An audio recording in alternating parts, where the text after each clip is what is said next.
नमस्कार. Latur pattern news चॅनलमध्ये आपल्या सर्वांचे स्वागत. पाहूया आजची विशेष घडामोड. लातूर तहसीलदाराचा अजय फतवा. एका कामासाठी डबल रॉयल्टी. काम कोणतेही असो, हप्ता तर द्यावाच लागेल. लातूर महसूल विभागातील कामावर पुन्हा एकदा प्रश्न निर्माण झाला असून काम खाजगी असो की शासकीय, डबल रॉयल्टी भरावीच लागेल असा आरोप लातूर तहसीलदार सौदागर तांदे यांच्यावर रेती व मुरुम व्यावसायिक करत आहेत. काम कोणतेही असो, हप्ता तर द्यावाच लागतो. हप्ता देऊनही गाडी आतमध्ये का? हप्ता घ्या पण गाडी चालू द्या. तहसीलदार गरिबांना जगू देत नाहीत, मोठमोठ्यांना जगू देतात. त्यांच्या बांधकामावर रेती मुरुम टाकणाऱ्या गाड्यांना रॉयल्टी लागत नाही, अशी बोंबाबोंब हे व्यावसायिक करत होते. कायम वादग्रस्त असलेले तांदळे यांच्यावर नेमका कोणाचा राजाश्रय आहे, असाही प्रश्न या ठिकाणी निर्माण होतोय. पाहूया जिल्हा प्रशासन याकडे किती गांभीर्याने लक्ष देत आहे, किंबहुना महसूल मंत्री याचा जाब विचारणार का, असाही प्रश्न या ठिकाणी आपण सर्वजण विचारूयात. पाहूया ते व्यावसायिक काय म्हणतात. असा होतो की मी गव्हर्नमेंट कॉन्ट्रॅक्टर आहे. त्या कामामध्ये आपल्या जे मटेरियल, बिल्डिंग मटेरियल लागणार आहे किंवा रोडचे जे मटेरियल लागणार आहे, ते मटेरियलची आपण रॉयल्टी आपल्या शासनाच्या कामातून कट होती. मग ते कट होत असताना सुद्धा साहेब म्हणते की ॲडव्हान्स रॉयल्टी भरा. ॲडव्हान्स रॉयल्टी भरायला बी आपण तयार आहेत. बरं, ऑफिस काय म्हणते, आम्ही ते ऑटोमॅटिक डिडक्ट होते अकाउंटमधून, त्याला आम्हाला पर्याय नाही.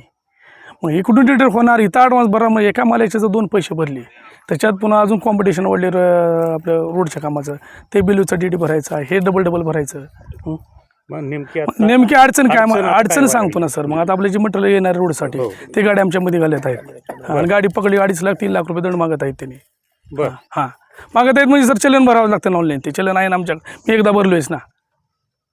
मग आजच्या मागणी एकच आहे सर, जे आपले गव्हर्नमेंट कामं येतं, तुमची रॉयल्टी कटते ना, त्याच्यात तुम्ही सह्या करून द्या. नसता आम्हाला तुम्ही आता जी लीड दिली आहे 12 नंबरच्या कामामध्ये, वर्क ऑर्डर इस्टिमेटमध्ये राहते ना, मुरुम कुठून आणायचा, दगड कुठून आणायची, खडी कुठून आणायची, तिथून आम्हाला उपलब्ध करून द्या ना सर. ते तुमचंच काम आहे सर, उपलब्ध करून द्यायचं. रोडच्या कामाला कुठून मटेरियल द्यायचे काय नाही. बरोबर आहे. पण अशी आता तुमच्यासारखे किती लोक या सर, आता मी कॉन्ट्रॅक्टर आहे. आता ह्यांची गाडी सगळ्या गाड्या माझ्या कामा साईडवर चालतात. आता यांची गाडी काल पकडली 8 दिवसाखाली, बरोबर. याची गाडी माझ्या साईडवर पकडली. ते माझं गव्हर्नमेंट काम होतं. काय कारण काय सांगितलं त्यांनी? काय नाही, ते आपल्या साई कामाला, रोडच्या कामाला, सिमेंट रोड, कॉन्क्रीट रोड होतं स्मशानभूमीमधलं, ते मटेरियलसाठी गाडी घेऊन चालवी. ती गाडी पकडली आणि त्यांनी मला असाच वर्क ऑर्डर सगळं इस्टिमेट आहे. आणि ते आपलं जे सरकारी आपलं लेटरपॅड आमचं राहते ते कॉन्ट्रॅक्टरचं, त्याचं ॲग्रीमेंट बी आहे सोबत. मग ते सगळं दिलं ना सर, त्यांनी ऐकलं नाहीत ना. त्यांनी डायरेक्ट गाडीमध्ये तहसीलमध्ये घातले. काय ती तुम्ही ह्याच्यातून बघा. आणि आता ते त्यांनी हप्ते काय तर मागले आहेत मग त्यांना पानवाल्याला. यापूर्वी तर सर हप्ता होताच ना सर. आता मी कॉन्ट्रॅक्टर असून सुद्धा माझ्या गाडीला हप्ता होता. तुम्ही करत असताना तुम्हाला हप्ता द्यावा लागतो. द्यावाच लागतो सर. मग गाड्यामध्ये घाला येत ना सर. मला 6 महिन्याची मुदत आहे ना कामाची, त्या 6 महिन्यामध्ये मला काम करावंच लागतं. हे कोण बाहेरचे कोणी लोक आहेत? नाही सर, कसं राहते, डायरेक्ट तांदळे साहेब तर मला फोन करू शकत नाहीत मला हप्ता दे म्हणून. त्यांच्या हाताकोली कोणतं राहते, कोणतं सांगून ते पुन्हा गोळा करते. हप्ता नाही देता गाडीमध्ये घालतात, त्याचा अर्थ काय सांगायचा? हो. म्हणजे असं नाही निघत असेल तर असं करून पैसे काढायचे. गाड्या एकदम सर मध्ये घातली की ऑटोमॅटिक माणूस मध्ये साहेब काय पाहिजे तुम्हाला, म्हणजे साहेब मध्ये मला हे पाहिजे, ते चालू होते पुन्हा. ही जी कामं चालू आहेत हे कोणाच्या फंडातली आहेत बघा ना सर. हे असलं तर बघा कामाच्या बघायच्यात 20 फाईली आहेत. हे 20 फाईलीमध्ये तुम्हाला सगळ्या फाईलीचे जोरावर देतो. आणि त्यांच्या ऑफिसला, तहसील ऑफिसला आपण आवाज जमा केलेत सगळे. कुठलं काम आहे, वर्क ऑर्डर कितचं काम आहे, काही नाही, सगळं जमा केलेलं आहे. तरी सुद्धा त्यांनी 6 महिने 5 महिने 8 महिने अजून सुद्धा त्याचं आम्हाला म्हणले सुद्धा काम होऊन गेलं सर. कातपूर रोडचं काम नामरीकरण होऊन गेलं. आम्ही प्रस्ताव दाखल केला, आम्हाला परमिशन द्या कामाची मोटर ओढायची. तरी सुद्धा अजून परमिशन आहे, काम झालं त्याला माहीत सुद्धा नाही.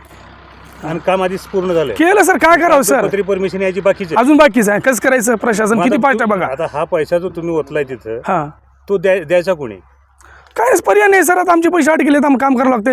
असं ऑफिस नोटीस सोडते, 6 महिन्याची मुदत त्या काम करण्याचं, मग डिग्रीमेंट टाकतो मध्ये पुन्हा. मग तुम्ही ऑफिसला वगैरे कळवलं नाही का? कळवलं ना सर. अहो सर, ऑफिसच्या लोकांना सोबत घेऊन गेलो तुम्ही सर. आता तुम्हाला जे मग कॉल करून साहेबाला, इंजिनियर साहेबाला फोन केला, त्यांना ऑफिसच्या लोकांना सोबत घेऊन गेलं ना मी.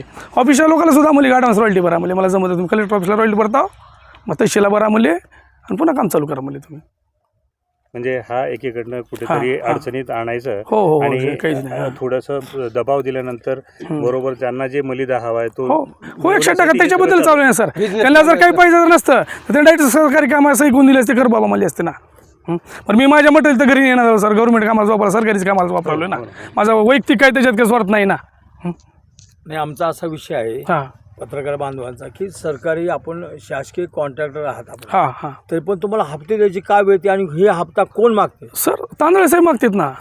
हो, वेळ काय म्हणजे सर गाड्यामध्ये घातल्यावर काम कसं होणार आहे सांगा की. पण त्यांना माहितीच आहे ना की बाबा ही लोक आपलंच काम करायला लागले, विकास कामं नाही नाही सर, माहिती असून सुद्धा मग कसं घालायला गाड्यामध्ये सांगा विकास की. करा, कसं पण करा, रॉयल्टी काढा न काढा, आम्हाला हप्ते द्या. हां काहीच नाही, तुम्ही सरकारी कमा प्रायव्हेट करा ना काही बी करा, काय नाही तुमचे आमचं महिन्याला ठरलेलं द्या. हां कुठं राऊंड मारता मारा तुम्ही. म्हणजे ही एक अत्यंत आणि कसं आहे सर माहिती आहे का, आता 3 मंदिला काय प्रूफ आहे तुमच्याकडे पैसे घेतलेला घेतलेला डायरेक्ट त्यांनी मला तर पैसे मागू शकत नाहीत, डायरेक्ट मी तर त्यांना म्हणू शकत नाही पैसे द्या.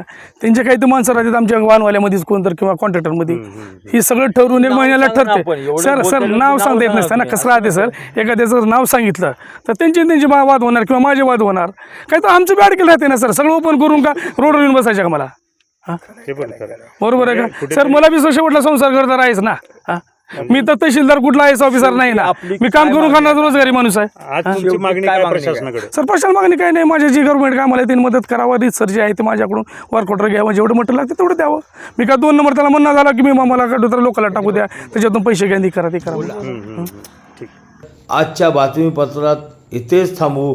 उद्याच्या बातमीपत्रात पाहूया दुसरा व्यावसायिक.